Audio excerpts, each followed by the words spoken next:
ꯃꯌꯥꯝꯕꯨ ꯊꯣꯏꯕꯤ ꯀꯩꯁꯥꯝꯅ ꯇꯔꯥꯝꯅ ꯑꯣꯛꯆꯕꯒ ꯂꯣꯏꯅꯅ ꯏꯀꯣꯛꯅꯣꯅ ꯈꯨꯔꯨꯝꯖꯔꯤ꯫ ꯉꯁꯤꯁꯨ ꯃꯍꯧꯁꯥꯒꯨꯝ ꯃꯌꯥꯝꯒꯤꯗꯃꯛꯇ ꯌꯥꯝꯅ ꯅꯨꯡꯉꯥꯏꯔꯕ ꯋꯥꯔꯤ ꯃꯆꯥ ꯑꯃ ꯄꯨꯗꯨꯅ ꯂꯥꯛꯆꯔꯤ꯫ ꯋꯥꯔꯤ ꯑꯁꯤꯕꯨ ꯊꯥꯕꯤꯔꯛꯄꯅ ꯔꯤꯀꯤ ꯊꯣꯛꯁꯣꯝ꯫ ꯍꯧꯖꯤꯛ ꯃꯌꯥꯝꯒꯤ ꯃꯐꯝꯗ ꯋꯥꯔꯤ ꯑꯁꯤ ꯈꯨꯗꯣꯜ ꯇꯝꯖꯔꯤ, ꯃꯌꯥꯝ ꯄꯨꯟꯅ ꯇꯥꯃꯤꯟꯅꯔꯁꯤ꯫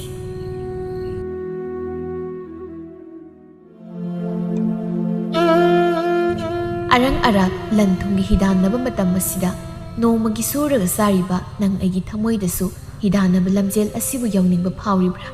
ꯀꯔꯤꯒꯤꯗꯤ ꯐꯥꯎꯗꯅꯤ?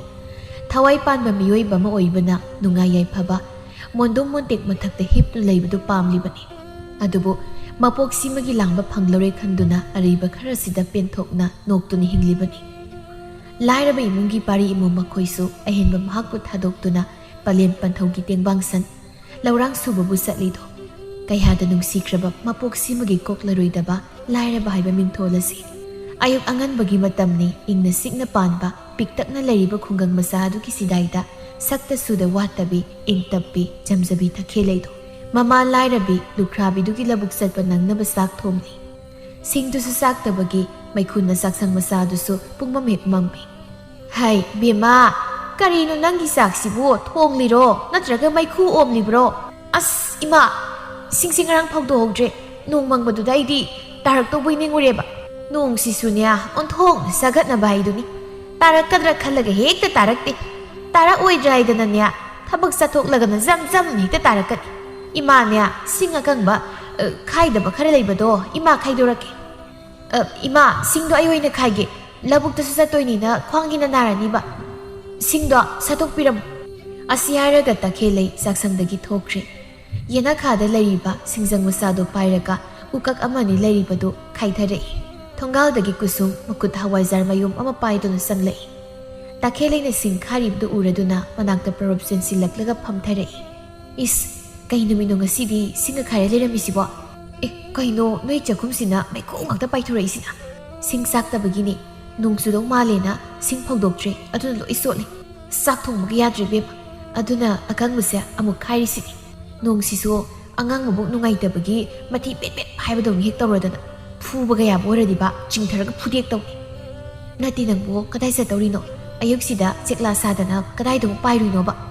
ꯑꯕꯣꯛ ꯊꯣꯏꯅꯨꯒꯤ ꯄꯣꯠꯐꯝꯗꯒꯤ ꯍꯋꯥꯏꯖꯥꯔ ꯃꯌꯨꯝꯁꯦ ꯂꯩꯔꯨꯕꯅꯤ, ꯄꯥꯕꯗꯣ ꯆꯒꯦꯝꯄꯣꯝꯕ ꯆꯥꯅꯤꯡꯉꯤ, ꯑꯗꯨꯗ ꯅꯣꯏꯗꯒꯤ ꯄꯥꯈꯣꯟꯁꯨ ꯈꯔ ꯍꯦꯛꯈꯤꯒꯦꯅ ꯆꯪꯉꯛꯄꯅꯤ꯫ ꯇꯨ ꯑꯁꯣꯝ ꯅꯥꯀꯟꯒꯤ ꯍꯪꯒꯥꯝ ꯃꯆꯥ ꯈꯔ ꯍꯧꯔꯤꯁꯦ ꯑꯁ꯭ꯋꯥꯏꯗ ꯍꯧꯕꯅꯤ, ꯑꯗꯨꯝ ꯆꯪꯉꯒ ꯍꯦꯛꯎꯔꯣ꯫ ꯑꯩꯁꯨ ꯁꯤꯡꯁꯦ ꯑꯝꯇ ꯈꯥꯏꯗꯣꯛꯈꯤꯒꯦ, ꯏꯃꯥ ꯂꯧꯕꯨꯛ ꯆꯠꯄ ꯊꯦꯡꯈꯤꯕ ꯇꯥꯔꯦ꯫ ꯍꯣꯏ ꯍꯣꯏ, ꯈꯥꯏꯍꯧꯔꯣ꯫ ꯍꯣꯔꯦꯟ ꯏꯟꯁꯥꯡ ꯈꯔ ꯊꯤꯜꯂꯛꯀꯦ, ꯑꯩꯅ ꯊꯣꯡꯗꯣꯏꯅꯤ, ꯃꯍꯥꯎ ꯇꯪꯉꯣ꯫ ꯌꯥꯔꯦ ꯕꯦꯝꯃ, ꯅꯪꯗ ꯊꯣꯡꯗꯣꯏꯔꯗꯤꯅꯦ ꯆꯥꯗ꯭ꯔꯁꯨ ꯇꯣꯛꯑꯒꯦ꯫ ꯅꯍꯥꯟꯃꯨꯛꯁꯨ ꯊꯔꯣꯏ ꯊꯣꯡꯂꯒ ꯊꯨꯝ ꯌꯥꯛꯇꯅ ꯆꯥꯕ ꯌꯥꯗꯕꯒꯤ ꯏꯁꯤꯡ ꯆꯥꯝꯃ ꯆꯥꯕꯗꯣ꯫ ꯍꯥꯟꯅꯒꯤ ꯋꯥ ꯀꯣꯠꯊꯣꯛꯅꯔꯣꯏꯁꯤ, ꯁꯤꯡ ꯈꯥꯏꯐꯝ ꯊꯣꯛꯄꯗꯣ ꯈꯥꯏꯔꯣ, ꯍꯣꯔꯦꯟ ꯏꯟꯁꯥꯡ ꯃꯍꯥꯎ ꯇꯪꯗꯕ ꯌꯥꯔꯣꯏ꯫ ꯇꯈꯦꯜꯂꯩ ꯅꯣꯛꯂꯒ ꯁꯤꯡꯗꯨ ꯈꯥꯏꯕ ꯍꯧꯈ꯭ꯔꯦ꯫ ꯀꯨꯁꯨꯝꯁꯨ ꯏꯟꯁꯥꯡ ꯊꯥꯛꯄ ꯑꯣꯛꯀꯗꯕ ꯄꯥꯈꯣꯟ ꯈꯔ ꯍꯦꯛꯂꯒ ꯃꯌꯨꯝꯂꯣꯝꯗ ꯑꯃꯨꯛ ꯆꯠꯈꯤꯔꯝꯃꯤ꯫ ꯁꯣꯝꯗ ꯁꯍꯔꯒꯤ ꯃꯐꯝ ꯑꯃꯗꯅꯤ꯫ ꯅꯣꯡꯗꯝꯕ ꯅꯨꯡꯉꯥꯏ ꯌꯥꯏꯐꯕ ꯏꯃꯨꯡꯗꯒꯤ ꯍꯧꯔꯛꯄꯅꯤ, ꯑꯗꯨꯕꯨ ꯅꯣꯡꯗꯝꯕ ꯑꯔꯩꯕ ꯅꯤꯁꯥ ꯃꯈꯩ ꯆꯥꯁꯤꯟꯗꯨꯅ ꯉꯥꯎꯁꯤꯟꯅꯔꯝꯃꯤ꯫ ꯃꯅꯥꯎ ꯅꯨꯄꯥ ꯅꯣꯡꯂꯩꯗꯤ ꯃꯌꯥꯝꯕꯒ ꯃꯥꯟꯅꯔꯝꯗꯦ, ꯃꯃꯥ ꯃꯄꯥꯅ ꯍꯥꯏꯕ ꯏꯟꯕ ꯑꯣꯏꯔꯝꯃꯤ꯫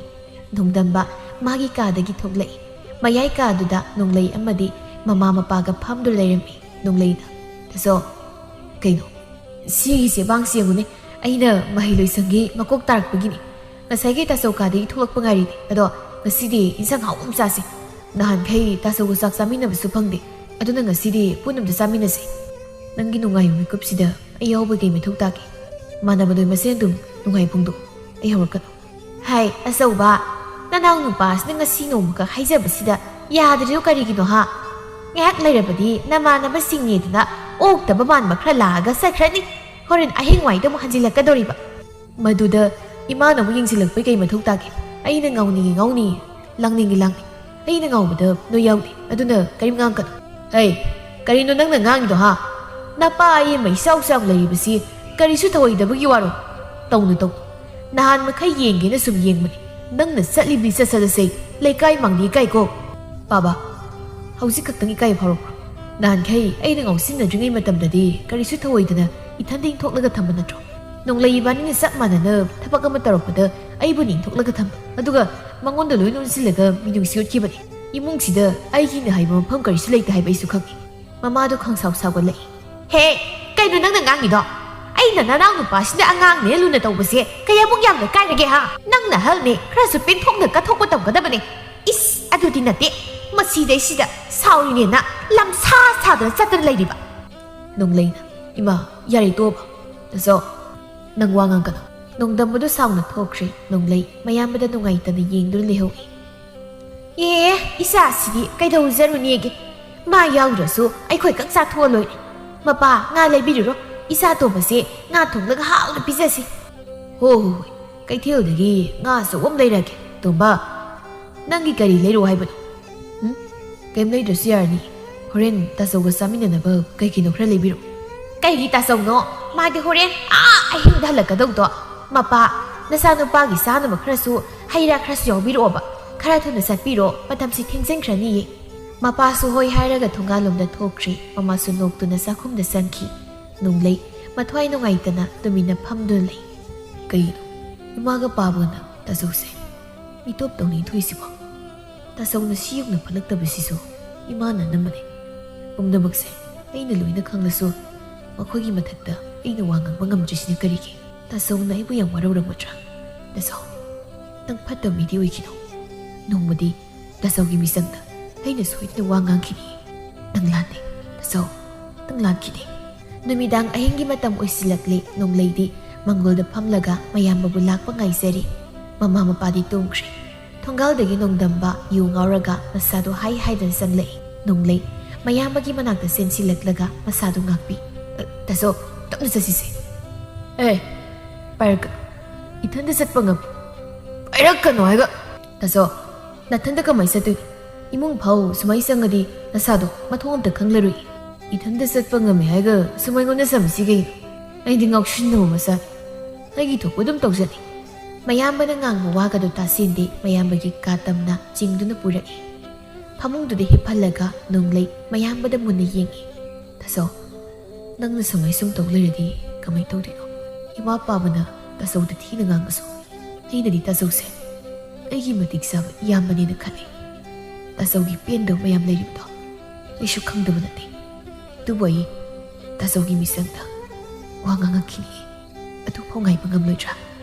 ꯅꯣꯡꯂꯩ ꯇꯨꯃꯤꯟꯅ ꯉꯥꯏꯍꯥꯛ ꯂꯦꯞꯇꯨꯅ ꯂꯩꯔꯝꯂꯒ ꯀꯥꯗꯨꯗꯒꯤ ꯊꯣꯛꯈ꯭ꯔꯦ꯫ ꯅꯣꯡꯗꯝꯕ ꯃꯃꯤꯠ ꯎꯏꯁꯤꯜꯂꯝꯕꯗꯒꯤ ꯇꯞꯅ ꯄꯥꯡꯊꯣꯔꯛꯏ꯫ ꯀꯅꯥꯁꯨ ꯂꯩꯇ꯭ꯔꯕ ꯇꯥꯟꯖꯥꯁꯤꯗꯗꯤ ꯀꯨꯏꯅ ꯐꯥꯖꯤꯟꯗꯨꯅ ꯊꯝꯂꯤꯕ ꯃꯄꯤꯗꯨ ꯇꯞꯅ ꯁꯤꯡꯊꯔꯛꯏ꯫ ꯅꯨꯃꯤꯠ ꯈꯔ ꯍꯧꯈ꯭ꯔꯦ꯫ ꯅꯨꯃꯤꯗꯥꯡꯒꯤ ꯃꯇꯝꯅꯤ꯫ ꯅꯣꯡꯂꯩ ꯑꯃꯗꯤ ꯃꯃꯥ ꯃꯄꯥꯗꯨ ꯆꯥꯛ ꯆꯥꯅꯕ ꯁꯦꯝ ꯁꯥꯔꯤ꯫ ꯏꯃꯥ ꯇꯥꯆꯧꯗꯤ ꯀꯗꯥꯏ ꯆꯠꯈ꯭ꯔꯒꯦ? ꯈꯪꯗꯦ ꯃꯥꯕꯨ ꯑꯉꯥꯡ ꯃꯆꯥꯗꯨꯅ ꯁꯨꯝ ꯁꯦꯟꯅ ꯂꯩꯈꯤꯗ꯭ꯔꯣ? ꯑꯗꯨꯒꯤ ꯁꯔꯨꯛ ꯆꯥꯛꯁꯤ ꯆꯥꯅꯕ ꯇꯧꯔꯁꯤ, ꯃꯇꯝꯁꯤ ꯊꯦꯡꯖꯤꯟꯈꯤꯅꯕꯅꯤ꯫ ꯏꯃꯥ ꯑꯩ ꯉꯁꯤꯗꯤ ꯇꯥꯆꯧ ꯌꯥꯎꯗ꯭ꯔꯗꯤ ꯆꯥꯛ ꯆꯥꯔꯣꯏ꯫ ꯑꯗꯨꯒ ꯏꯃꯥꯅ ꯇꯥꯆꯧꯒꯤ ꯀꯩꯁꯨ ꯈꯟꯗꯕ ꯃꯇꯧꯁꯦ ꯑꯩ ꯀꯌꯥ ꯍꯩꯅꯗꯦ꯫ ꯀꯔꯤꯒꯤꯅꯣ ꯅꯪꯅ ꯅꯃꯥꯗ ꯉꯥꯡꯂꯤ ꯋꯥꯗꯣ? ꯀꯔꯤ ꯋꯥꯅꯣ ꯑꯗꯨꯕꯨ? ꯅꯃꯥꯁꯤꯅ ꯀꯔꯤ ꯈꯜꯂꯝꯗꯧꯔꯤꯒꯦ? ꯄꯥꯕꯁꯨꯅꯤ ꯑꯩꯅ ꯍꯥꯏꯔꯤꯁꯦ ꯏꯃꯥ ꯈꯛ ꯅꯠꯇꯦ, ꯅꯈꯣꯏꯅꯤꯃꯛꯇꯅꯤ꯫ ꯑꯩꯅ ꯅꯣꯡꯃꯈꯛ ꯆꯔꯥ ꯍꯦꯟꯕ ꯃꯇꯝꯗ ꯏꯃꯥ ꯄꯥꯕꯅ ꯆꯪꯁꯤꯟꯗꯅ ꯀꯩꯗꯧꯔꯒꯦꯅ ꯍꯪꯕꯤꯕ ꯑꯗꯨꯃꯥꯏꯅ ꯇꯥꯆꯧꯗꯁꯨ ꯅꯣꯡ ꯐꯥꯗꯣꯛ ꯍꯪꯕꯤꯌꯨ꯫ ꯇꯥꯆꯧꯅ ꯀꯔꯤ ꯈꯜꯂꯤ, ꯀꯔꯤ ꯇꯧꯔꯤ ꯅꯈꯣꯏ ꯅꯣꯡꯃ ꯍꯪꯈꯤꯕ꯭ꯔꯣ? ꯑꯇꯣꯝꯕ ꯀꯩꯅꯣ ꯅꯪꯅ ꯉꯁꯤ ꯉꯥꯡꯂꯤꯕ ꯃꯌꯥꯝꯁꯤ? ꯅꯌꯥꯝꯕ ꯉꯥꯎꯁꯤꯟꯅꯕꯗꯨꯅ ꯀꯔꯤꯃꯨꯛ ꯏꯟꯁꯤꯜꯂꯛꯑꯦ? ꯑꯩꯅ ꯍꯥꯏꯗ꯭ꯔꯣ ꯃꯥꯅ ꯉꯥꯡꯕ ꯇꯥꯔꯨꯅꯣꯏꯗꯅ? ꯍꯥꯏꯕ ꯏꯟꯗꯕ ꯉꯥꯎꯁꯤꯟꯅꯕ ꯃꯆꯥꯒꯤꯗꯃꯛ ꯀꯔꯤꯒꯤ ꯃꯊꯥ ꯁꯥꯔꯨꯗꯣꯏꯅꯣ? ꯏꯃꯥꯅ ꯍꯥꯏꯕ ꯌꯥꯕ ꯍꯥꯏꯔꯦ, ꯉꯥꯡꯕ ꯌꯥꯕꯁꯨ ꯉꯥꯡꯉꯤ꯫ ꯃꯁꯤꯗ ꯂꯧꯗ꯭ꯔꯤꯕ ꯅꯌꯥꯝꯕꯁꯤꯗ ꯀꯔꯤꯅꯣ ꯏꯃꯥꯅꯃꯨꯛ ꯍꯥꯏꯗꯧꯔꯤ ꯋꯥꯁꯤꯕꯣ? ꯅꯠꯇꯦ ꯀꯔꯤꯅꯣꯕ? ꯏꯃꯥꯒꯤ ꯈꯨꯡꯒꯥꯡꯗꯨꯗꯤ ꯉꯥꯡꯗꯕꯅ ꯍꯦꯟꯅ ꯐꯩ꯫ ꯅꯨꯡꯉꯥꯏꯇ꯭ꯔꯦ ꯈꯪꯂꯒ ꯂꯩꯔꯤꯕ ꯃꯤꯗꯨꯗ ꯍꯦꯟꯅ ꯅꯨꯡꯉꯥꯏꯇꯅ ꯋꯥ ꯉꯥꯡꯉꯗꯤ ꯃꯁꯥꯅ ꯍꯦꯟꯅ ꯉꯥꯎꯈꯤꯕ ꯇꯥꯕꯅꯤ꯫ ꯑꯩꯁꯨ ꯃꯤꯒꯤ ꯃꯆꯤꯟ ꯃꯅꯥꯎ ꯅꯨꯡꯁꯤꯅ ꯂꯩꯕꯗꯣ ꯃꯗꯨ ꯎꯕꯗ ꯑꯩꯁꯨ ꯄꯥꯝꯃꯤ꯫ ꯏꯃꯥꯟꯅꯕꯒꯤ ꯃꯌꯥꯝꯕꯗꯒ ꯁꯦꯟꯅꯕꯤꯕ ꯂꯨꯅ ꯇꯧꯕꯤꯕꯗꯣ ꯑꯩ ꯀꯜꯂꯛꯑꯃꯣꯏ ꯄꯥꯝꯂꯝꯃꯣꯏ ꯈꯟꯕ꯭ꯔꯣ? ꯅꯣꯡꯗꯝꯕ ꯇꯥꯟꯖꯥꯗꯨꯗ ꯇꯞꯅ ꯆꯪꯂꯛꯏ꯫ ꯃꯃꯥꯗꯨꯅ ꯃꯥ ꯎꯕꯗ ꯏꯁꯧ ꯈꯪꯂꯥꯡ ꯂꯥꯡꯈꯠꯂꯛꯏ꯫ ꯐꯠꯇꯕ ꯅꯪ ꯑꯃ ꯄꯣꯛꯂꯨꯕꯗꯒꯤ ꯍꯧꯖꯤꯛꯇꯤ ꯁꯂꯥꯛ ꯁꯥꯕꯗꯨ ꯑꯣꯏꯔꯕꯅꯤ ꯑꯩꯁꯦ꯫ ꯅꯅꯥꯎ ꯅꯨꯄꯥꯁꯦ ꯅꯍꯥꯟꯈꯩ ꯋꯥ ꯉꯥꯡꯗꯕꯅꯤ, ꯉꯁꯤꯗꯤ ꯃꯃꯥ ꯃꯄꯥ ꯑꯩꯈꯣꯏꯗ ꯑꯣꯟꯈꯠꯂꯒ ꯉꯥꯡꯉꯦꯅꯦꯁꯦ, ꯅꯪꯅ ꯊꯣꯛꯍꯟꯕꯅꯦ꯫ ꯃꯄꯥꯅ ꯃꯁꯤꯒꯤ ꯑꯉꯥꯡꯁꯦ ꯂꯝ ꯌꯥꯝ ꯍꯦꯟꯗꯧꯔꯤ, ꯃꯥꯅ ꯏꯟꯁꯤꯟꯗꯅ ꯑꯉꯥꯡꯁꯤꯁꯨ ꯐꯠꯇꯕ ꯑꯣꯏꯍꯟꯒꯦ ꯈꯜꯂꯤꯕ꯭ꯔꯥ ꯀꯩꯅꯣꯝ ꯇꯧꯔꯤ꯫ ꯏꯃꯥ ꯕꯥꯕꯥ ꯇꯥꯆꯧꯅ ꯑꯩꯉꯣꯟꯗ ꯀꯩꯁꯨꯝ ꯏꯟꯖꯤꯟꯕ ꯂꯩꯇꯦ, ꯑꯩꯒꯤ ꯑꯄꯥꯝꯕꯗ ꯍꯥꯏꯖꯕꯅꯤ꯫ ꯅꯣꯡꯗꯝꯕꯅ ꯑꯩꯅ ꯅꯪꯉꯣꯟꯗ ꯇꯨꯃꯤꯟ ꯂꯩꯌꯨ ꯋꯥ ꯉꯥꯡꯒꯅꯨ ꯍꯥꯏꯕ ꯅꯠꯇ꯭ꯔꯣ? ꯅꯪꯅ ꯑꯩꯒꯤ ꯋꯥ ꯃꯤꯆꯪ ꯆꯪꯕꯩ ꯀꯔꯤ ꯃꯊꯧ ꯇꯥꯒꯦ? ꯏꯃꯨꯡꯁꯤꯗ ꯑꯩꯒꯤ ꯋꯥ ꯉꯥꯡꯕꯤꯌꯣꯅ ꯑꯩꯅ ꯍꯥꯏꯈꯤꯕ꯭ꯔꯣ? ꯑꯉꯥꯡꯗ ꯋꯥ ꯀꯟꯅ ꯉꯥꯡꯒꯅꯨ, ꯋꯥ ꯀꯟꯅ ꯉꯥꯡꯉꯣꯏꯗꯅ ꯀꯅꯥꯅ ꯍꯥꯏ? Nanang nupasida nang nus injenba aduga asum saraga ngangi khanbadi yaroi ko. Ima, tasong nengon kari su injeb leite habese. Kayara kana hayu hayu. Hey, nang tumi leyo. Nayama sigi moong mato ay nasap sana khangi. Mimang na asum sabadi hay kraba. Ni sana aray kaysa sani yengoda na masak si huran mamali siya. Is asina su isa atomada pattaba lausingga tabi na bukot naradana. Ima, ngasi paw ayna pattaba kaysu insingiba leite. Aduga mana ngasi saribi ni sa mayamse. Imaga pabaga noyni sahan mani. Hanadagi su dum hariduni. Noyanina nongleitu uliba minungsiyase. Aingonda ngasi mong utkiba leite. Aisu ima ipagi minungsi pap. Migi mama mapana masada nusina wangang minungsi utpada ay kalamay kanra. Ay gidi ima ipa leita bagumna. Sumayin tawbasya karamba masana piyandudo. Noy himong sidi ayse yumda leita na masin mo na drum. Ay ko'y na karong ka na siliba, ha? Ko'y lang na sa tanlay ba do, tao gano'n na sa ibasya, yumda leita na masin baga manaraba. Hey, nang wangang bayam hay gano'n ko, ima sawala ka. Noy na tawri ba sumay na ima na bagi mamapa ka nam tawdi. Mihidi, masasig na tsak manaloyeg. Ima nga pabaga na ko'y ni sina, karamba mamapa no. Ay nasiki ba dro, noy na pamisya. Masiyang ngang si masya, masin siyang kumbadi, mama isi tajingin masya. Hay, kambara na. Nasina duk yamna kan kodra na, ngang kodra na sinna. Puzalo, labyang helabadi, say sagi dani.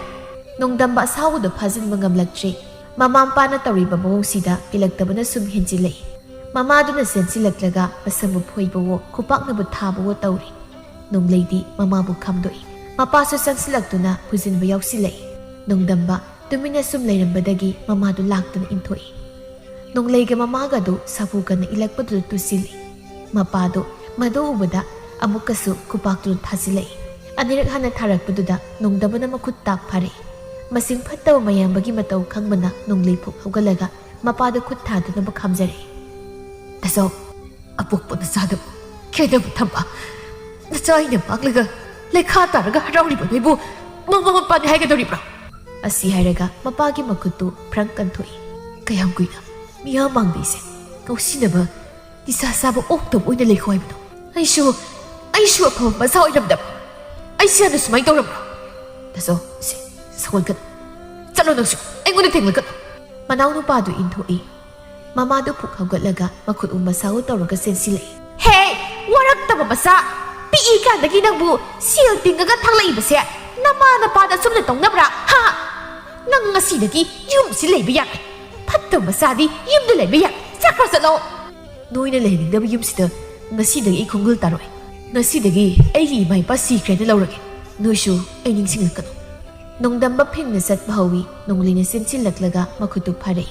Nung damba, manaw daipit yenglaga makudukan tukto na sakri. Mamamapadi sawring ni Hydro Lady. Nung lady, mayaman na sakibado nung ayta na yengdro lehori. Ima, dasam na sakri siya. Ay yengoke. Hey, kahit na sakito rito. O sukpata masasidi, sige ka sikri sa... Han na pao yengaroy daw. Is, mamamapay ko isi. Sikri na kala daw ni kaya da paju masani. Masay, han lalaki sa nuko. Halata mo suparita. Yung sida malalaga isya, kuksa na batabag ni Hayatom ba, kande, saktum sa tuksi. Imana niya, irong ngobige, law, saksaro lao. Som na nung damba, mamidagi mapita ba sulepte. Tengsilag pagi, lambi duso, mihitak-tak, lambi duso pong mamamli. Lambi mapalda tali ba, musi-musi tawa may ngal adugi maragta, nung damba, makong doon po may kayda sumsetri. Sar lamdam dagi tam na layriba, kulsin dugi may kayrumda, nung damba, wakal tada sa kirami. Ayang si mahogre, takilay, ayok angan baduda, potpam dagin sang lay balay. Ayok kimatam oy ba na, lamido isiksi, ingla ba nung na, maningtam na sili. Tunggala magimayada, san gari kamli badudagi, nung damba do, bup law na untaray. Takilay do, kang prek kang. Ima! Kanano siya? Huran bro! Kayo no sibu, tapay relo. Nati, may si, san gari huran ni tawram oy rong ganiba.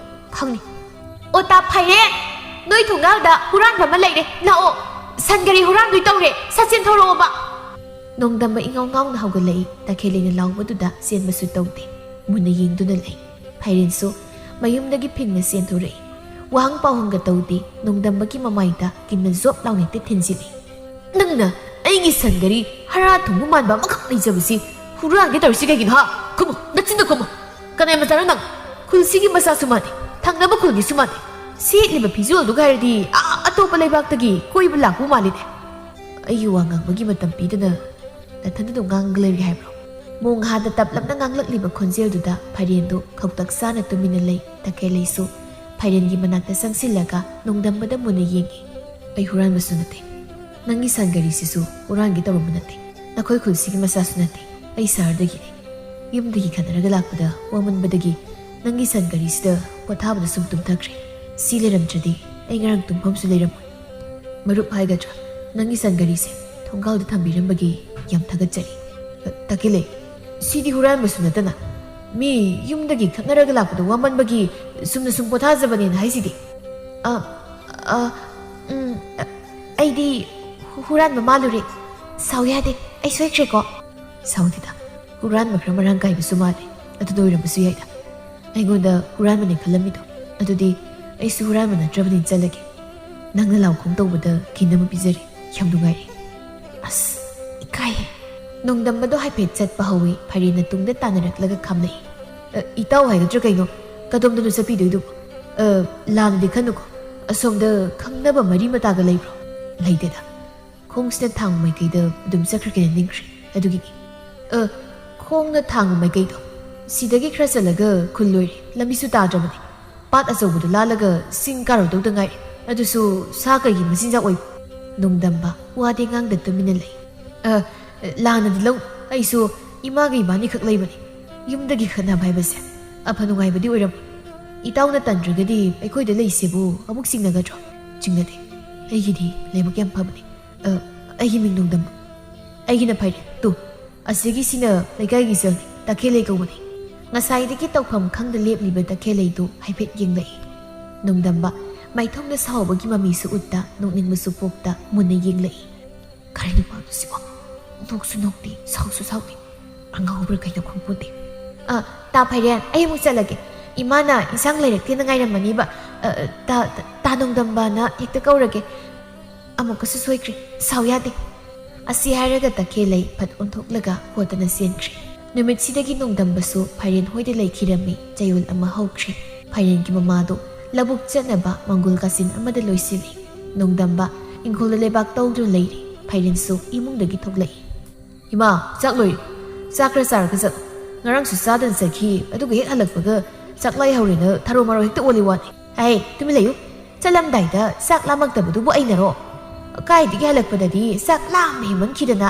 tarang chatpani dana isa nongdammaga leiramdradi nama se gwai gwai tawramadau is aina singthiba chalubagi haipet thengtawbaduda warobirine ba nongdamba chak loire sak chanam tawruslau lebaka to horen sak toklaga mu tawrasi changana sarsilau hoi lagi sigi matek simtang tawthomgi dawni ado nangna kawramni toi yompakta sumang matonda thamlamlaga nari mapandu da ngek launa phamthai napi du loina motpa tare nya lebak makha du phamjili du bunongbo mojara sanu deima iruzabda puna surake horen leidi nangna musak thom ai ngamar kai dagi san sajik phan su ai san gi seba taw su aina ngamdri ware ba hai nongdam basi leichingai dadi nangna da natro tawrido nong ta wai haibado imana tagi phangja khidrebani aduga hausikna thapak phau tawchi wai na han mang thai nya chakte thong mai di sajik to ai hoina phanbiruke san gi seba du su ai tawbiruke yarabo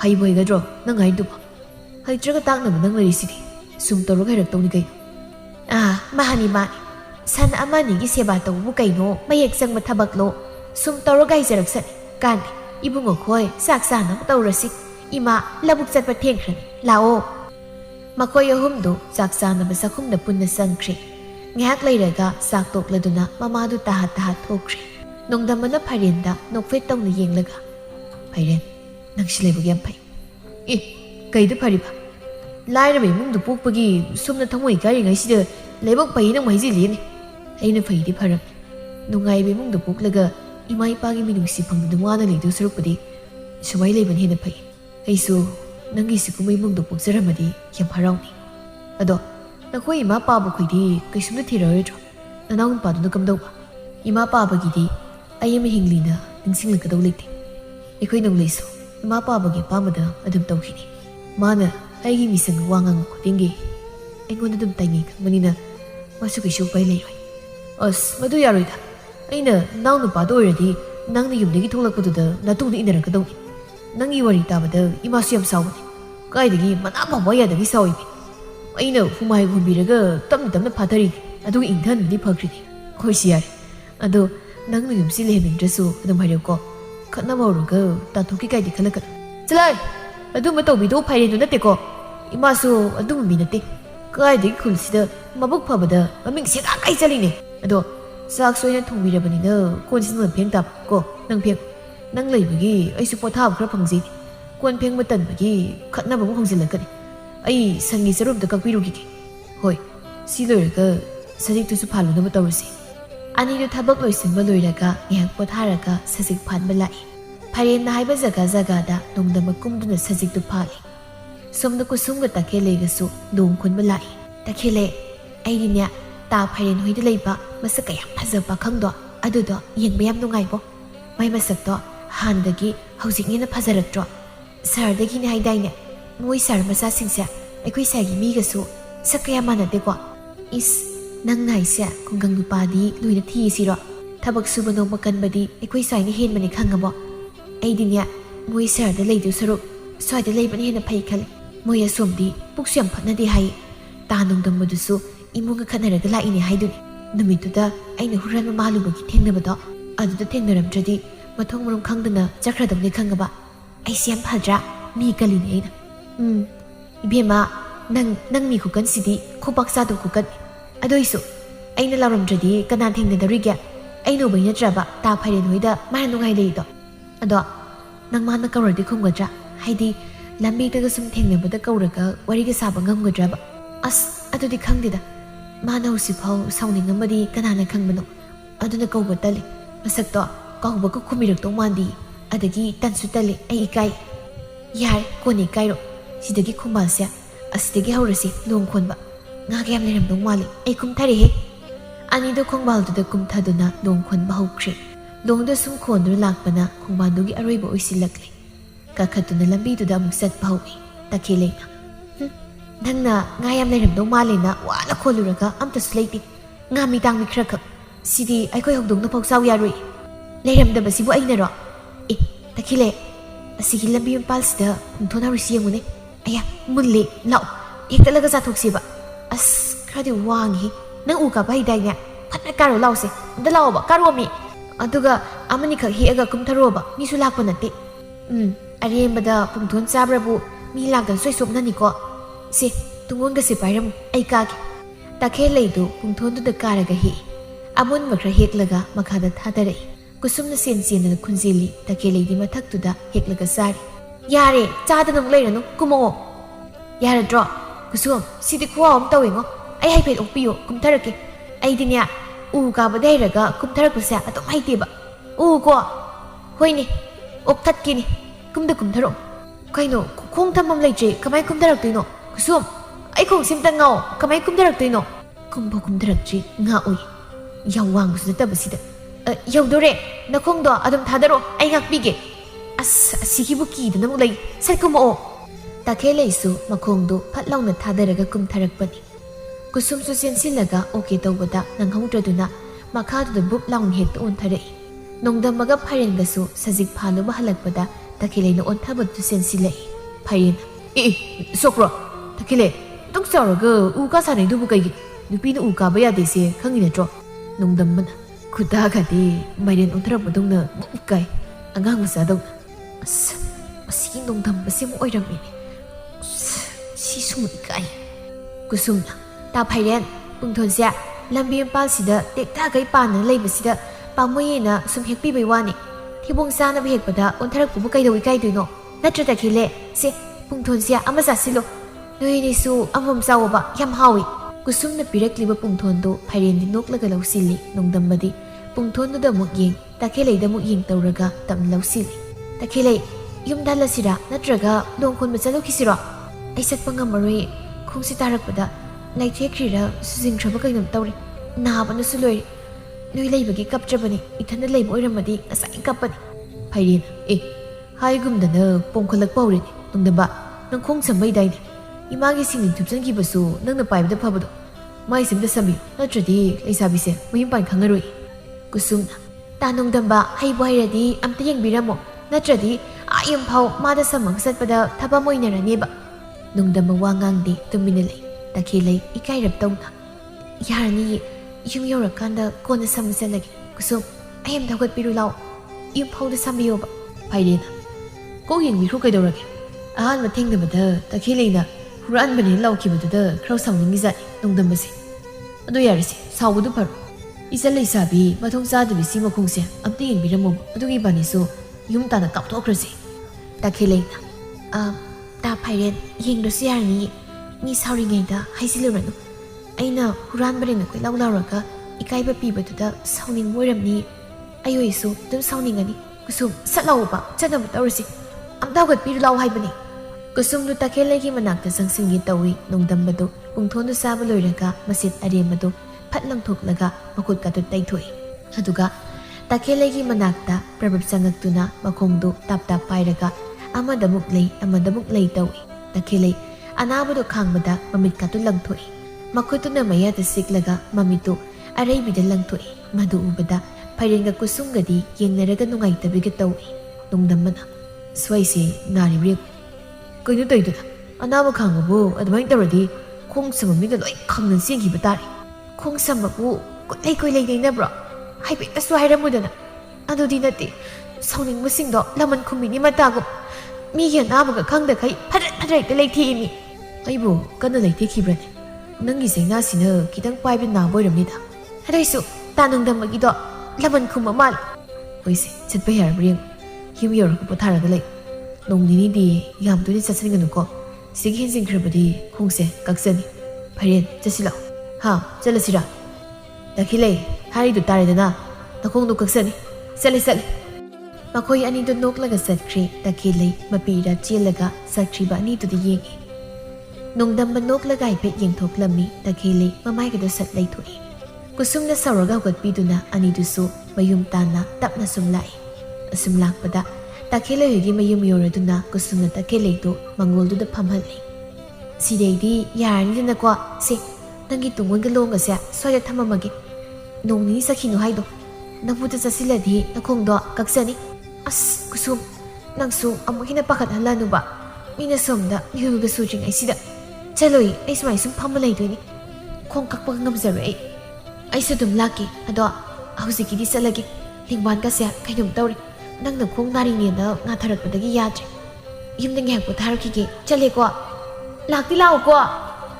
ꯀꯨꯁꯨꯝꯗꯣ ꯍꯣꯏ ꯍꯥꯏꯅ ꯂꯥꯎꯔꯝꯂꯒ ꯃꯌꯨꯝꯗ ꯆꯠꯈ꯭ꯔꯦ ꯅꯨꯡꯊꯤꯜꯒꯤ ꯅꯨꯡꯁꯥ ꯆꯪꯈꯤꯕꯒꯤ ꯃꯇꯝꯅꯤ ꯅꯣꯡꯗꯝꯕꯒ ꯐꯩꯔꯦꯟꯒꯗꯣ ꯇꯈꯦꯜꯂꯩ ꯍꯣꯏ ꯇꯝꯅ ꯂꯥꯛꯏ ꯐꯩꯔꯦꯟꯅ ꯅꯠꯇꯦ ꯀꯩꯒꯤꯅꯣ ꯏꯕꯥꯅꯤꯅ ꯃꯣꯏꯗ ꯑꯃꯨꯛ ꯆꯠꯂꯤꯁꯤ ꯅꯪ ꯉꯁꯥꯏ ꯃꯈꯣꯡ ꯁꯝꯕꯗꯣ ꯁꯤꯡꯂꯤꯅ ꯑꯃ ꯊꯥꯗꯈ꯭ꯔꯕ ꯋꯥꯅꯤ ꯍꯩꯁ ꯁꯨꯝ ꯆꯤꯡꯅ ꯈꯜꯂꯦꯀꯣ ꯅꯣꯡꯗꯝꯕ ꯅꯪ ꯁꯥꯎꯔꯤꯅꯤ ꯀꯥꯏꯅ ꯃꯤ ꯑꯉꯥꯡꯗꯨꯒꯤ ꯁꯤꯡꯂꯤꯒ ꯊꯥꯗꯈ꯭ꯔꯕꯣ ꯑꯁ ꯀꯥꯏꯗꯩꯅꯣ ꯁꯤꯡꯂꯤꯕꯨ ꯀꯅꯥ ꯊꯥꯗꯠꯅꯒꯦ ꯅꯪꯁꯨꯕ ꯖꯨꯠ ꯆꯥꯕ ꯑꯇꯦꯝꯇ ꯉꯥꯡꯗꯦ ꯌꯦꯝꯄꯠ ꯃꯅꯥꯁꯦ ꯊꯣꯝꯗ꯭ꯔꯗꯤ ꯄꯣꯝ ꯙꯟꯗꯔꯣꯏ ꯇꯧꯅꯤ ꯏꯁ ꯑꯗꯨꯗ ꯅꯪꯅ ꯄꯥꯈꯠꯄꯤꯔꯤꯅꯦ ꯍꯥ ꯅꯪꯒꯤꯁꯤ ꯃꯑꯣꯡ ꯑꯃꯅꯤꯀꯣ ꯇꯈꯦꯜꯂꯩꯗꯣ ꯃꯁꯛꯀ ꯐꯖꯔꯦ ꯇꯥꯟ ꯆꯥꯔꯤꯉꯩ ꯏꯔꯥꯡ ꯍꯧꯖꯤꯟꯅꯤ ꯁꯤꯅꯤꯅꯦ ꯍꯥ ꯈꯣꯡ ꯅꯥꯕꯒꯤ ꯁꯦꯕꯥ ꯈꯔ ꯇꯧꯁꯤꯟꯅꯔꯒ ꯌꯥꯏ ꯇꯧꯒꯗꯝꯅꯤ ꯅꯣꯡꯗꯝꯕ ꯋꯥ ꯉꯥꯡꯂꯛꯇꯦ ꯃꯊꯟꯇ ꯇꯨꯃꯤꯟꯅ ꯃꯟꯗ꯭ꯔꯪ ꯑꯃꯗ ꯅꯣꯛꯂꯒ ꯆꯠꯂꯤ ꯐꯩꯔꯦꯟꯅ ꯂꯨꯈꯝꯗꯨꯗ ꯁꯦꯠ ꯂꯥꯎ ꯊꯥꯖꯤꯜꯂꯤ ꯀꯩꯅꯣ ꯈꯪꯉꯤ ꯐꯩꯔꯦꯟ ꯅꯪꯁꯤꯗꯤꯕ ꯂꯨꯈꯝꯁꯤꯗ ꯑꯃꯨꯛ ꯊꯥꯖꯤꯜꯂꯤ ꯉꯥꯎꯕ꯭ꯔꯥ ꯀꯩꯅꯣ ꯅꯪꯅꯤꯅ ꯉꯥꯎꯔꯤꯁꯦ ꯅꯊꯟꯇ ꯅꯣꯛꯇꯅꯒ ꯇꯧꯗꯅ ꯍꯣꯏ ꯑꯉꯥꯡꯗꯣ ꯏꯔꯥꯡ ꯇꯧꯁꯤꯜꯂꯒ ꯍꯨꯟꯗꯣꯛꯑꯃꯗꯤ ꯌꯥꯔꯣꯏꯀꯣ ꯂꯩꯀꯥꯏ ꯆꯠꯂꯣꯏꯁꯨ ꯌꯥꯝ ꯆꯝꯖꯕꯅꯤ ꯅꯪꯅꯒ ꯀꯇꯨ ꯀꯔꯟꯒ ꯇꯧꯔꯗꯤ ꯅꯪꯉꯛꯇꯣ ꯄꯦꯛ ꯂꯥꯎ ꯊꯨꯗꯦꯛꯇꯧꯅꯤ ꯇꯨ ꯁꯤꯒꯤ ꯑꯁꯤꯗꯩꯁꯦ ꯃꯣꯏ ꯊꯣꯡꯒꯥꯜ ꯅꯪ ꯆꯪꯉꯣ ꯑꯩ ꯁꯖꯤꯛꯇꯨ ꯁꯣꯏꯔꯨꯒꯦ ꯑꯦ ꯀꯩꯅꯣ ꯑꯩ ꯏꯊꯟ ꯀꯃꯥꯏꯅ ꯆꯪꯗꯣꯏꯅꯣ ꯅꯪꯁꯨ ꯉꯥꯎꯈꯠꯂꯅꯨꯀꯣ ꯁꯖꯤꯛꯇꯣ ꯍꯣꯔꯦꯟ ꯑꯩ ꯁꯣꯏꯕꯤꯒꯦ ꯅꯣꯏ ꯅꯨꯡꯁꯤ ꯏꯔꯥꯡ ꯇꯧꯕꯗꯣ ꯑꯩ ꯌꯦꯡꯉ ꯂꯩꯌꯨ ꯍꯥꯏꯔꯣ ꯑꯩꯁꯦ ꯏꯔꯥꯡ ꯌꯥꯝꯃꯤ ꯅꯠꯇꯦ ꯅꯣꯏꯅ ꯏꯔꯥꯡ ꯇꯧꯕꯗꯣ ꯎꯔꯒ ꯑꯩꯁꯨ ꯅꯨꯄꯤ ꯀꯣꯏꯅꯤꯡꯉꯛꯀꯅꯤ ꯑꯗꯨꯅ ꯑꯩ ꯆꯠꯂꯦ ꯅꯪ ꯊꯣꯛ ꯇꯧꯔꯣ ꯏꯀꯥꯏꯔꯤꯅꯤꯅ ꯃꯤ ꯃꯈꯣꯡꯒꯗꯣ ꯑꯃꯨꯛ ꯊꯨꯗꯦꯛꯄꯤꯔꯒ ꯊꯝꯃꯝꯅꯤꯀꯣ ꯆꯠꯂꯦ ꯐꯩꯔꯦꯟꯅ ꯅꯣꯡꯗꯝꯕꯗꯣ ꯂꯥꯛꯇꯨꯅ ꯏꯟꯁꯤꯜꯂꯝꯂꯒ ꯃꯥꯁꯨ ꯆꯦꯟꯈ꯭ꯔꯦ ꯇꯈꯦꯜꯂꯩꯁꯨ ꯃꯪꯒꯣꯜꯗꯒꯤ ꯎꯔꯦ ꯅꯣꯡꯗꯝꯕꯅ ꯂꯥꯞꯇꯛꯅ ꯄꯥꯏꯁꯤꯜꯂꯛꯄꯗꯣ ꯅꯣꯡꯗꯝꯕ ꯇꯞꯅ ꯆꯪꯂꯛꯏ ꯇꯈꯦꯜꯂꯩꯁꯨ ꯇꯨꯃꯤꯟꯅ ꯌꯦꯡꯗꯨꯅ ꯂꯩ ꯈꯣꯡꯗꯣ ꯁꯤꯊꯣꯝꯁꯤ ꯅꯠꯇ꯭ꯔꯗꯤ ꯄꯣꯝꯃꯤꯗꯣ ꯍꯟꯊꯔꯣꯏ ꯑꯁꯤ ꯍꯥꯏꯔꯒ ꯃꯈꯨꯠꯇꯨꯅ ꯁꯨꯔꯨ ꯁꯨꯔꯨ ꯅꯣꯏꯔꯒ ꯃꯈꯣꯡꯗꯨꯗ ꯇꯞꯅ ꯊꯣꯝꯕꯤꯔꯛꯏ Takhelei ngasai makhong kana leithirek padumaina tarokatra khanduna mamika do usilni ngasai khongdo khar kana paikri saw aisu lakna wai kai bai tawkibani khong sambadabu kana lakna bahunagi aine so soikibani na hansen haidubo hauji phau saw phatri do tanung dambase mabu kaya sengdaba mi oi baini ai sawi di kana naiba haijasu masara tum khanba tabani chumna tumaga lairiba miduda aina huranbari na haridi saw taba ai isanani sawi na haikib leiteko noina sawi na adum haijaraga ado khongna thomisi lawthokido ko hayingsu thomdradi yaroi ado si thomisi kai manano yempat manane noi ma da thomal ima da thomal madi araibane aikhoi di yempat mana su hode ima su nongan baga labukta tum sakrani aina khongsiga kamai hekpa satuino sida mu sasiladi khongsi kaktu natro as taliyam nai Takhelegi isam samzabi matawduda nongdamba Takhelei da muna yengsaduna mathanta makoldi thokta mumunoi madu ubada wangang lamba Takhelei do chaplepi ta nongdamba kaigino nang noido ai khongse agoi bagi kaktuira nang hobisidi aina phagi doga thazari ba adu isu chalage thingzile nakhui magala di lanum khankini chalage ko hoi ado imana ga shulana khaloi ai khongpo magi yempat mana thombanena adum hairaga kaido wilana khandoino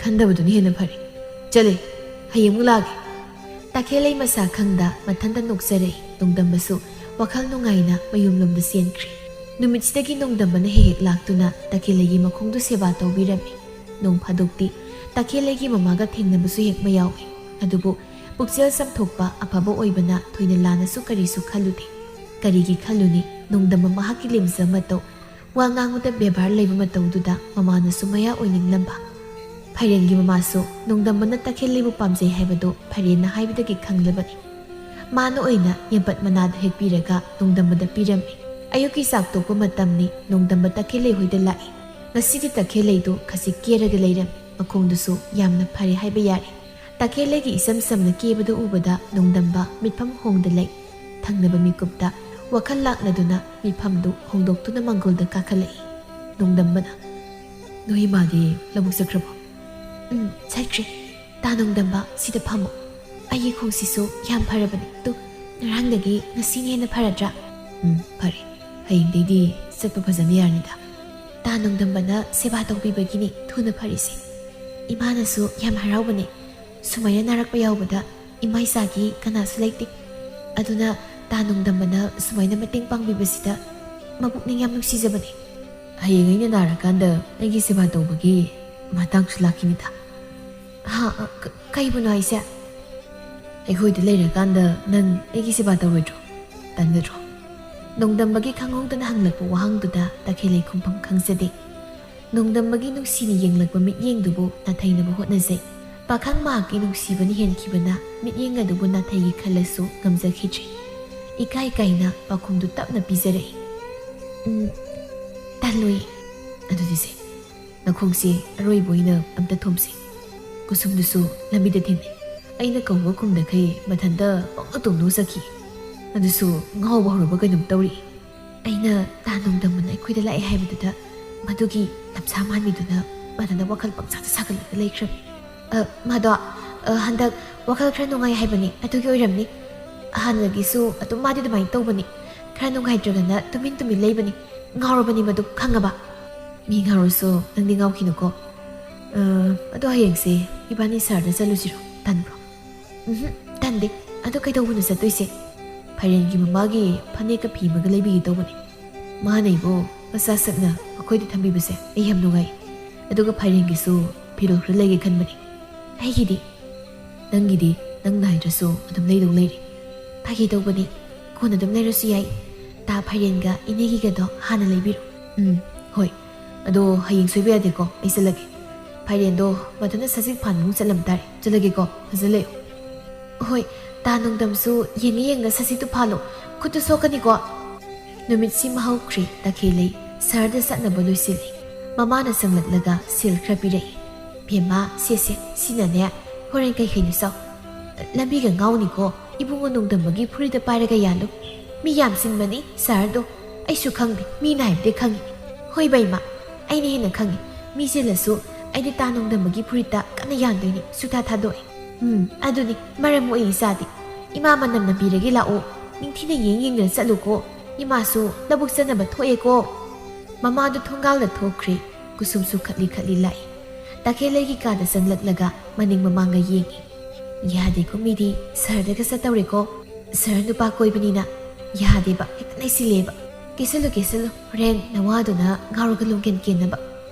ꯑꯁ ꯌꯥꯔꯦꯕ ꯅꯪꯁꯨ ꯀꯣꯏꯕ ꯆꯠꯄ ꯅꯠꯇꯦ ꯈꯪꯉꯕ ꯇꯥ ꯐꯌꯦꯟꯒ ꯏꯅꯦꯒꯤꯒ ꯐꯤꯔꯣꯜ ꯂꯩꯕꯅꯦ ꯆꯠꯇꯣꯏꯁꯤ ꯑꯗꯨ ꯀꯨꯁꯨꯝ ꯑꯁꯒꯞ ꯊꯤꯟꯕꯤꯌꯨ ꯂꯥꯎ ꯃꯤ ꯉꯥꯏꯔꯝꯃꯅꯤꯕ ꯀꯨꯁꯨꯝꯅ ꯊꯤꯟꯗꯣꯔꯛꯏ ꯅꯣꯡꯗꯝꯕꯁꯨ ꯈꯨꯟꯖꯤꯟꯗ ꯉꯥꯏꯗꯨꯅ ꯂꯩꯔꯝꯃꯤ ꯃꯈꯣꯏ ꯑꯅꯤꯗꯨ ꯁꯍꯔ ꯇꯥꯅ ꯆꯦꯟꯕ ꯍꯋꯥ ꯒꯥꯔꯤꯗꯨ ꯇꯣꯡꯗꯨꯅ ꯆꯠꯈ꯭ꯔꯦ ꯀꯩꯊꯦꯜ ꯌꯧꯔꯗꯨꯅ ꯃꯈꯣꯏꯅꯤꯗꯨ ꯐꯤꯔꯣꯜ ꯂꯩꯔꯤ ꯅꯣꯡꯗꯝꯕꯅ ꯇꯈꯦꯜꯂꯩꯒꯤ ꯃꯈꯨꯠꯇꯨ ꯉꯦꯛꯇ ꯊꯥꯗꯣꯛꯇꯦ ꯐꯤꯔꯣꯜꯁꯤꯡꯗꯨ ꯂꯩꯕ ꯂꯣꯏꯔꯒ ꯊꯣꯛꯂꯛꯄꯗ ꯅꯣꯡꯂꯩꯒ ꯅꯣꯡꯗꯝꯕꯒꯗꯣ ꯊꯦꯡꯖꯤꯟꯅꯔꯝꯃꯤ ꯁꯣꯏꯈ꯭ꯔꯦ ꯌꯥꯔꯦ ꯁꯛ ꯌꯦꯡꯅꯗ ꯋꯥꯏꯈꯛ ꯍꯥꯏꯅꯕꯅꯤ ꯅꯣꯡꯂꯩꯗꯤ ꯃꯌꯥꯝꯕꯒꯤ ꯈꯣꯟꯖꯦꯜ ꯃꯥꯜꯂꯦ ꯍꯥꯏꯅ ꯌꯦꯡꯂꯛꯄꯗ ꯃꯌꯥꯝ ꯑꯣꯏꯔꯝꯕꯗꯨꯗ ꯍꯔꯥꯎꯅ ꯀꯧꯖꯔꯛꯏ ꯇꯥꯆꯧ ꯆꯠꯄ ꯍꯧꯔꯝꯕ ꯅꯣꯡꯗꯝꯕꯗꯣ ꯆꯞ ꯂꯦꯞꯄꯤ ꯇꯈꯦꯜꯂꯩꯁꯨ ꯉꯛꯅ ꯅꯣꯡꯗꯝꯕꯗ ꯌꯦꯡꯉꯤ ꯇꯥ ꯅꯣꯡꯗꯝꯕ ꯀꯩꯗꯧꯔꯒꯦ ꯄꯣꯠ ꯂꯩꯗꯧꯕ ꯀꯧꯔꯝꯃꯕꯣ ꯅꯣꯡꯂꯩ ꯃꯌꯥꯝꯕꯒꯤ ꯃꯅꯥꯛꯇ ꯆꯪꯁꯤꯜꯂꯛꯏ ꯇꯥꯆꯧ ꯀꯩ ꯂꯩꯔꯦ ꯇꯥꯆꯧꯒ ꯄꯨꯜꯂꯝꯕ ꯅꯃꯥꯟꯅꯕꯁꯤꯡꯗ ꯇꯥꯆꯧꯒꯤ ꯂꯩꯐꯝ ꯈꯪꯕ꯭ꯔꯅ ꯑꯩ ꯀꯣꯏꯌꯥꯡ ꯉꯥꯡꯕꯅꯤ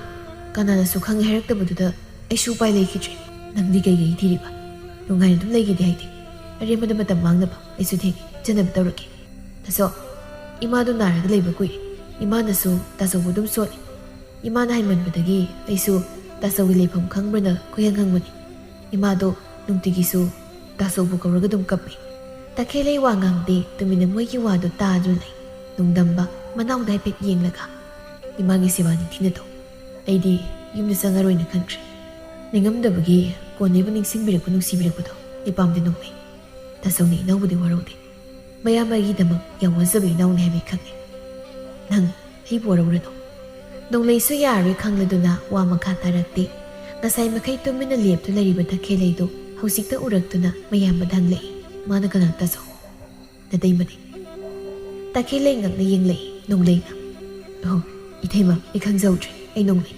ꯇꯥꯆꯧꯒꯤ ꯄꯣꯛꯃꯤꯟꯅꯕ ꯃꯅꯥꯎꯄꯥꯅꯤ ꯑꯩꯒꯤꯅ ꯇꯈꯦꯜꯂꯩ ꯑꯗꯣ ꯇꯥ ꯅꯣꯡꯗꯝꯕ ꯏꯃꯥ ꯅꯥꯔꯦ ꯍꯥꯏꯁꯦ ꯌꯨꯝꯗ ꯆꯪꯕꯗꯤ ꯀꯩ ꯀꯥꯏꯒꯦ ꯍꯥꯟꯅ ꯁꯥꯎꯅꯤꯡꯕ ꯃꯌꯥꯝ ꯂꯩꯔꯁꯨ ꯑꯄꯣꯛꯄ ꯏꯃꯥꯅ ꯅꯥꯗꯨꯅ ꯂꯩꯕꯁꯦ ꯅꯨꯡꯉꯥꯏꯕ ꯅꯠꯇꯦ ꯃꯥꯒꯤꯁꯨ ꯍꯥꯏꯅꯤꯡꯕ ꯋꯥ ꯃꯌꯥꯝ ꯂꯩꯔꯝꯒꯅꯤ ꯅꯪꯁꯨ ꯑꯩꯕꯨ ꯌꯨꯝꯗ ꯆꯪꯍꯟꯅꯤꯡꯉꯕꯣ ꯑꯗꯨꯏ ꯅꯠꯇꯦ ꯏꯃꯥꯅ ꯅꯥꯏ ꯈꯪꯂ ꯐꯥꯎ ꯆꯪꯗ꯭ꯔꯗꯤ ꯄꯥꯞ ꯑꯃ ꯂꯪꯁꯤꯟꯕꯒ ꯆꯞ ꯃꯥꯟꯅꯗ꯭ꯔꯣ ꯃꯃꯥ ꯃꯄꯥ ꯅꯨꯡꯁꯤꯕ ꯈꯪꯗꯕꯁꯨ ꯇꯥꯅꯤ ꯅꯣꯡꯗꯝꯕ ꯇꯨꯃꯤꯟꯅ ꯂꯩ ꯑꯗꯨꯒ ꯇꯞꯅ ꯋꯥ ꯉꯥꯡꯂꯛꯏ ꯅꯣꯡꯂꯩ ꯏꯃꯥꯗ ꯑꯩ ꯍꯌꯦꯡ ꯂꯥꯛꯀꯅꯤꯅ ꯈꯔ ꯇꯝꯃꯣ ꯍꯣꯏ ꯇꯥꯆꯧ ꯑꯩ ꯁꯣꯏꯗꯅ ꯍꯥꯏꯒꯦ ꯏꯇꯩꯃꯁꯨ ꯍꯌꯦꯡ ꯂꯥꯛꯄꯗ ꯌꯥꯎꯔꯛꯑꯣ ꯏꯃꯥꯗ ꯏꯇꯩꯃꯒꯤ ꯋꯥꯁꯨ ꯇꯝꯒꯦ ꯑꯩꯗꯤ ꯌꯥꯎꯔꯛꯑꯔꯣꯏꯒꯦ ꯀꯣꯟꯅ ꯏꯃꯥꯗꯨꯒ ꯅꯥꯕ ꯐꯔꯀꯥꯟꯗ ꯑꯣꯏꯅ ꯐꯖꯅ ꯊꯦꯡꯅꯔꯁꯤ ꯆꯠꯅꯤꯡꯗꯦ ꯍꯥꯏꯔꯣ ꯅꯪ ꯍꯣꯏꯗ ꯑꯅꯥꯕ ꯌꯥꯎꯕꯅꯤ ꯅꯨꯡꯉꯥꯏꯔꯣꯏ ꯀꯣꯟꯅ ꯂꯨꯍꯣꯡꯕꯒꯤ ꯄꯥꯎ ꯍꯥꯏꯕ ꯂꯥꯛꯄꯗ ꯑꯣꯏꯅ ꯎꯅꯔꯒ ꯐꯖꯅ ꯋꯥꯔꯤ ꯁꯥꯔꯣꯀꯣ ꯇꯈꯦꯜꯂꯩ ꯅꯣꯡꯂꯩꯒꯤ ꯃꯃꯥꯡꯗ ꯏꯀꯥꯏꯔꯒ ꯅꯣꯡꯗꯝꯕꯒꯤ ꯄꯥꯝꯕꯣꯝꯗ ꯇꯞꯅ ꯊꯥꯏ ꯅꯣꯡꯗꯝꯕꯁꯨ ꯃꯇꯧꯗꯨ ꯅꯣꯛꯆꯩ ꯃꯌꯥꯝꯕꯒꯤ ꯍꯣꯡꯂꯤ ꯃꯇꯧꯗꯨꯗ ꯅꯣꯡꯂꯩꯗꯤ ꯃꯃꯤꯠ ꯀꯨꯞꯇꯅ ꯌꯦꯡꯖꯩ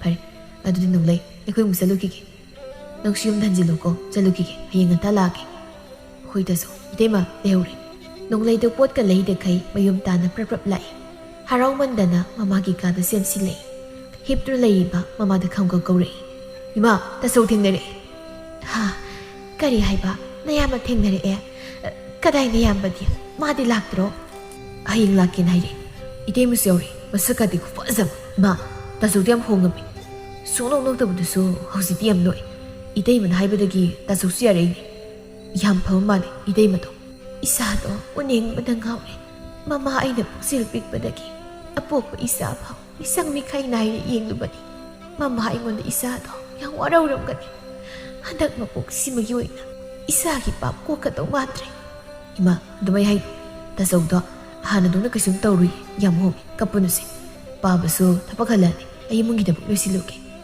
ꯁꯣꯁꯨ ꯂꯣꯏꯁꯤꯟꯖꯔꯨꯔꯣ ꯅꯨꯃꯤꯗꯥꯡꯒꯤ ꯃꯇꯝꯅꯤ ꯐꯥꯏꯔꯦꯟ ꯑꯃꯗꯤ ꯃꯃꯥꯒ ꯅꯣꯡꯗꯝꯕꯒꯗꯣ ꯆꯥꯛꯈꯨꯝꯗ ꯋꯥꯔꯤ ꯁꯥꯟꯅꯔꯤ ꯑꯗꯨꯗꯤ ꯏꯕꯨꯡꯉꯣ ꯅꯣꯡꯗꯝꯕ ꯅꯈꯣꯏ ꯏꯃꯥ ꯅꯥꯏ ꯍꯥꯏꯕꯅꯤꯅ ꯍꯌꯦꯡꯁꯦ ꯌꯨꯝꯗ ꯆꯠꯂꯨꯒꯦ ꯍꯥꯏꯕ ꯅꯠꯇ꯭ꯔꯣ ꯅꯪꯅ ꯍꯥꯏꯔꯤꯁꯦ ꯍꯣꯏ ꯏꯃꯥ ꯑꯅꯥꯕꯗꯣ ꯍꯪꯉꯝꯃꯒ ꯑꯃꯨꯛ ꯍꯜꯂꯛꯀꯦ ꯏꯃꯥꯅꯅꯦ ꯁꯤꯗ ꯂꯩꯍꯟꯅꯤꯡꯗꯕꯒꯤꯗꯤ ꯅꯠꯇꯦ Ima narito khara phatri phauba yumdu lei khoda aduga kona silaga legi sumuk layo narakpa haisya pukning nungsiramgani aduna nang naipe yumdu sanglamnaga muk halakpa haisya kaisu nungai bhauna deni nangbo nungdamba ima narisna phani handaka nakoi ma paba naga ngangadi ai to kem kalu ima na habadudi yumdu lerega siba tawbi parakanda ikoi da mula hoi dumai tawrake ado takelei di haikrab magadi wari sanara moitro hayeng chakani di khangkibani ayu angan mada chani aduna hause fet wari sanaram gi kanbani makoi ma namo yaroi du jala khangde ye yabani salam dagi hak wari sawu kaino saramu labuk tanya aingonda nangi wa khaktani mana hangzariba masa nupi do hayeng leibda dungai jagadrana ado hangaga leirabani so yam thengjandringai sida sathur hoi nongdamadu takelei hoi mayum tamna lai thongal dagi sanglakpada takelei tu mangolda phamlaga leirami nongdamba lakpa ubada takelei senthurei ta nongdamba kai leirage hausi oina yumda saladoiro chalui hayayu anganmada chalage siharumgi lakpani adudi ta phairen hoidadi toina laroini ko kaigi lawidu lakani ayumda koina leirui nongmatang nang udabada leiba ngamdabaina yumda kumai leiduino nangi nawana pautadabada somda chaningmada khungse fazidma ngamaiduini karam kana lakdoino ta nongdamna lakpado ai ngairamdoini karam kana nodi haiba ngamde ai nangbu lawbudi soina lakani adu phau nangai budi ngairamuko atopa nupa kanamta hana yinglamba yaroi kaigum yengamasu aina dumulaga lawni yengoi ai nang balak soidana mak ngairamke ado ai sedake nang simungde sam kaigino mapana leiramisibo imana ngasidi sak thongi adugi tawpham khangdabagi mapansida phamlambani hayeng phajana chatluro aduga ai lawbu lawko laktoini chamuso aiselake hoi changage takelei tung halaga haipe yenglami magi matawduda nongdambasu noksei tung onthoktuna masu mayumda satkri ahing sim hawkri ayu anganbadu nongdamba mayum chatnaba thoklakli sahar tamna senba anganbagi hawa garidu tongduna satkri phairen amadi mamasu nongdamna satkibaduda nungai jahudi mayamsidagi hena nungai tribudi takelei mahakni nongdambasu takelei na haibudagi mayumda mama anabagi siba tawbu satkibani mayumdagi thoklakiba numituna aroibane haina su khanjakibani adubu momo noktriba magi thamoibu amuk hana nokhankiwi takelei mahakna haiba khuding loina yagani haina su khankraba su mali nonglei amadi mama ampasu nongdamana mayumda lakpada yamna harauzarami mamagi seba tawbada mamana hanjinna masagi mafamda lale haina haizarami tha khra haukhre mamasu anaba khra pharakle nongdamba magi kagi thongnaudugi mayada phamdrunai mamaga dongleigado kada punna sanglai mapana tungda sanam khra pairaga inarei ibungo ipana thabak halakpada punna saminagedana kihomsi lerakpani baba mapana dum kokthorpa yabadubu sida punaga sangi imasi sathok sin wana thaba wade imane haksang se khra nungai nahan kai sada thaktabagi khajik sol thabagi wani ima aina haibadu tasau daikro kai wana nungai nanaw pana niya matay madu uningi yumda puraknaba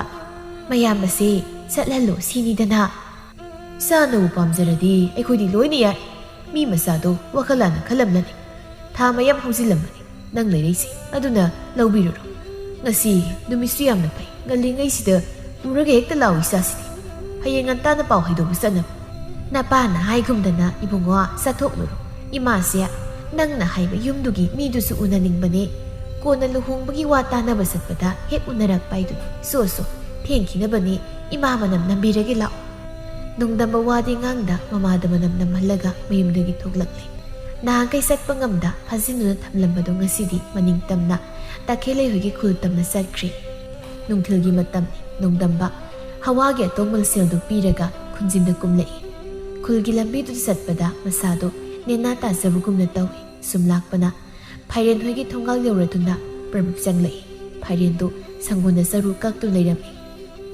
mai nongdam bhaiba lai hingsaba manuduna lakana ramaga hujkok lakti sanchigi sibase itana tawdu waribase nongdamba nang nabukti phatne bo nayum yokibaga khoigase kaukthokpane ba aina noi kawidi kana haiba ye haidu sukhag hais ꯅꯣꯡꯗꯝꯕꯒꯤ ꯈꯣꯟꯖꯦꯜ ꯃꯥꯜꯂꯤꯗ ꯅꯠꯇ꯭ꯔꯒ ꯑꯩꯅ ꯋꯥꯈꯜ ꯈꯟꯖꯤꯟꯕ ꯍꯦꯟꯃꯟꯗꯅ ꯚꯨꯠ ꯑꯣꯏꯅ ꯑꯣꯜꯂꯒ ꯇꯝꯅꯔꯖꯥꯠꯂꯥ ꯅꯣꯡꯗꯝꯕ ꯑꯣꯏꯔꯔꯣꯏ ꯈꯟꯗꯨꯅ ꯐꯩꯔꯦꯡꯒꯤ ꯂꯨꯈꯝꯗꯨ ꯊꯥꯖꯤꯜꯂꯛꯏ ꯑꯌꯣ ꯑꯦ ꯅꯣꯡꯗꯝꯕ ꯅꯪ ꯂꯥꯛꯇꯤ ꯂꯥꯛꯏꯀꯣ ꯅꯪ ꯑꯁꯦꯡꯕꯒꯤꯁꯨ ꯁꯥꯖꯟꯅꯕ ꯅꯠꯇꯦꯀꯣ ꯑꯁꯦꯡꯕꯅꯤꯀꯣ ꯑꯩꯅꯦꯃꯤ ꯀꯃꯥꯏꯅ ꯁꯥꯖꯟꯅꯗꯣꯏꯅꯣ ꯁꯤꯗꯤ ꯉꯥꯎꯕ ꯍꯦꯟꯖꯤꯜꯂꯝꯃꯤꯗꯅ ꯏꯃꯥꯗꯤ ꯂꯩꯇ꯭ꯔꯣ ꯂꯩꯇꯦ ꯇꯨꯔꯦꯜꯗ ꯂꯩꯉꯣꯏ ꯅꯤꯛꯄ ꯆꯠꯈꯤ ꯂꯥꯏꯔꯕꯅꯤꯅ ꯊꯕꯛ ꯋꯥꯠꯄ ꯌꯥꯗꯦꯅꯦ ꯅꯪꯕꯨ ꯑꯗꯣ ꯏꯃꯥꯏ ꯃꯅꯥꯛ ꯆꯧꯁꯦ ꯍꯥꯏꯔꯣ ꯆꯠꯂꯒꯨꯝꯁꯤ ꯑꯩ ꯇꯈꯦꯜꯂꯩ ꯂꯧꯕ ꯂꯥꯛꯄꯅꯦ ꯏꯃꯥꯗꯣ ꯂꯨꯍꯣꯡꯕꯒ ꯂꯣꯏꯔꯀꯥꯟꯗ ꯐꯖꯅ ꯑꯣꯏꯅ ꯋꯥꯔꯤ ꯁꯥꯔꯒꯦ ꯑꯗꯣ ꯑꯩ ꯆꯠꯂꯒꯦꯀꯣ ꯑꯃꯗꯣ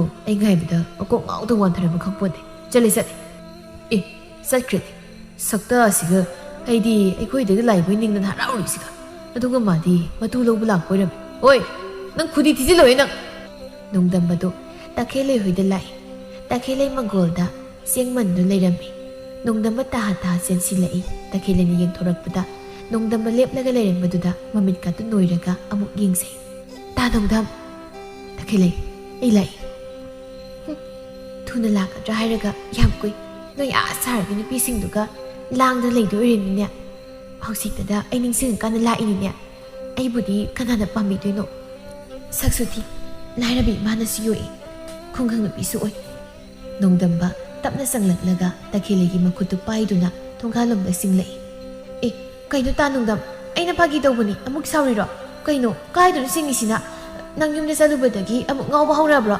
ꯉꯥꯎꯗꯤꯌꯦ ꯉꯥꯎꯔꯒꯕꯨ ꯅꯪ ꯂꯧꯕ ꯂꯥꯛꯏꯁꯤ ꯂꯥꯛꯀꯗ꯭ꯔꯣ ꯑꯩꯅ ꯆꯤꯡꯉꯤꯁꯦ ꯑꯩꯈꯣꯏ ꯌꯨꯝꯗꯅꯤ ꯏꯃꯥ ꯄꯥꯕꯒ ꯅꯣꯡꯂꯩꯒꯅ ꯅꯪ ꯄꯨꯔꯒ ꯂꯥꯛꯄ ꯉꯥꯏꯍꯧꯔꯦ ꯑꯗꯨꯒꯤꯅꯤ ꯑꯩꯅ ꯆꯤꯡꯉꯤꯁꯤ ꯍꯥ ꯑꯩꯗꯤ ꯍꯥꯟꯅ ꯀꯩꯝꯇꯁꯨ ꯈꯪꯗꯦ ꯑꯗꯩ ꯀꯤꯁꯨ ꯀꯩꯝꯇꯁꯨ ꯀꯤꯍꯧꯗꯦ ꯁꯤ ꯌꯨꯝꯗꯅ ꯆꯪꯈꯤꯁꯦꯕ ꯐꯤꯒꯁꯦ ꯑꯝꯇ ꯍꯣꯡꯉꯛꯈꯤꯒꯦꯕ ꯈꯔꯁꯨ ꯀꯦꯔꯛꯀꯦꯃꯤ ꯆꯦꯡꯁꯨ ꯃꯟꯕ ꯂꯣꯏꯁꯤꯜꯍꯧꯗ꯭ꯔꯤ ꯃꯥꯅ ꯉꯥꯡꯂꯤꯕꯒꯥꯗꯣ ꯅꯣꯡꯗꯝꯕꯅ ꯇꯥꯁꯤꯜꯂꯨꯗ꯭ꯔꯦ ꯂꯝꯕꯤꯗꯨ ꯀꯨꯁꯨꯝꯒ ꯊꯦꯡꯅꯔꯝꯃꯤ ꯀꯨꯁꯨꯝꯗꯤ ꯑꯅꯤꯗꯨꯒꯤ ꯃꯇꯧꯗ ꯃꯃꯤꯠꯀ ꯂꯪꯊꯣꯛꯂꯒ ꯆꯞ ꯌꯨꯡꯅ ꯌꯦꯡꯗꯨꯅ ꯂꯩ ꯀꯨꯁꯨꯝ ꯃꯪꯒꯣꯜꯗ ꯆꯦꯡ ꯃꯟꯕ ꯂꯣꯏꯁꯤꯜꯍꯧꯗ꯭ꯔꯤꯕꯅꯦ ꯅꯪ ꯈꯔ ꯑꯝꯇ ꯃꯜꯂꯝꯃꯣ ꯍꯣꯔꯦꯟ ꯏꯃꯥ ꯂꯥꯛꯑꯒ ꯄꯥꯈꯠꯇꯅꯕ ꯈꯔ ꯍꯥꯏꯕꯤꯔꯝꯃꯨꯀꯣ ꯍꯣꯏ ꯀꯩꯅꯣ ꯃꯥꯏꯁꯤꯕꯨ ꯆꯦꯜꯂꯤꯕ ꯀꯥꯏꯗꯨꯔꯣ ꯇꯥ ꯅꯣꯡꯗꯝꯁꯤꯁꯨ ꯃꯑꯣꯡ ꯑꯃꯅꯤꯅꯦ ꯅꯍꯥꯟꯈꯩꯅ ꯃꯥꯡꯉꯨꯔꯒ ꯍꯧꯖꯤꯛ ꯑꯃꯨꯛ ꯐꯨꯠ ꯂꯥꯎ ꯐꯥꯎꯖꯤꯜꯂꯒ ꯍꯦꯛꯇ ꯆꯤꯡꯉꯒ ꯄꯨꯔ ꯆꯠꯄꯤꯅꯦꯃꯤ ꯌꯥꯏ ꯇꯈꯦꯜꯂꯩꯕꯨ ꯅꯨꯡꯉꯥꯏ ꯂꯩꯖꯔꯗꯤ ꯌꯥꯏ ꯈꯨꯡꯒꯪ ꯅꯤꯡꯉꯣꯜ ꯆꯝꯖꯕꯤ ꯃꯍꯥꯛꯇꯣ ꯅꯣꯡꯗꯝꯕꯒꯤ ꯃꯁꯥꯏꯀꯣꯜꯗ ꯃꯅꯤꯡꯇꯝꯅ ꯁꯥꯠꯆꯈꯤꯔꯝꯃꯤ